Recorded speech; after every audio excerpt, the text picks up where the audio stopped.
حضور صلی اللہ تعالی علیہ وسلم کا فرمان علی شان حضرت ابو سعید خدری آپ روایت کرتے ہیں، آپ فرماتے ہیں کہ حضور صلی اللہ تعالی علیہ وسلم نے فرمایا یہ جو خلافت والا سلسلہ ہے نا، یہ میں نے خود نہیں رکھا، میں نے ان کو خود آگے نہیں کیا۔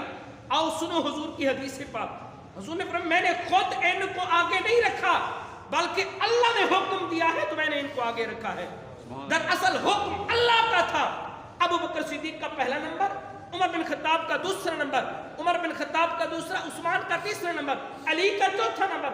اللہ یہی چاہتا تھا، مصطفیٰ بھی یہی چاہتا تھا۔ پھر آپ نے فرمایا جو ان کے ساتھ ثابت قدم رہے گا، جو ان کے ساتھ، کن کے ساتھ؟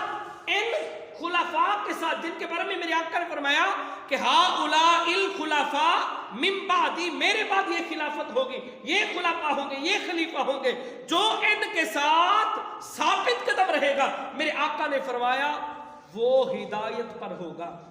وہ کیا ہوگا؟ ہدایت پر ہوگا۔ اب جو صحابہ کو برا بلا کہتے ہیں تو پھر بتائیں وہ ہدایت پر ہے؟ میرے آقا کا فرمان کیا جھوٹا ہو سکتا ہے؟ نہیں۔ سورج تو یہاں سے طلوع ہو سکتا ہے، غروب ادھر سے ہو سکتا ہے، لیکن میرے آقا کا فرمان جھوٹا نہیں ہو سکتا۔ میرے آقا نے فرمایا جو ان کے ساتھ ثابت قدم رہے گا وہ ہدایت پر ہوگا۔ اگلا فرمان سنیں، اگلا جملہ سنیں، میرے آقا نے فرمایا جو ان کی توہین کرے گا، اب سنیں، جو ان کی بے ادبی کرے گا، گستاخی کرے گا، میرے آقا نے فرمایا اس کو قتل کر دو۔ کیا کر دو؟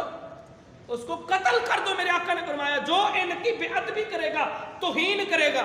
اب جو ابو بکر کو برا بھلا کہتے ہیں، جو حضرت سیدنا عمر بن خطاب کو برا بھلا کہتے ہیں، ان کا ایمان کہاں ہے؟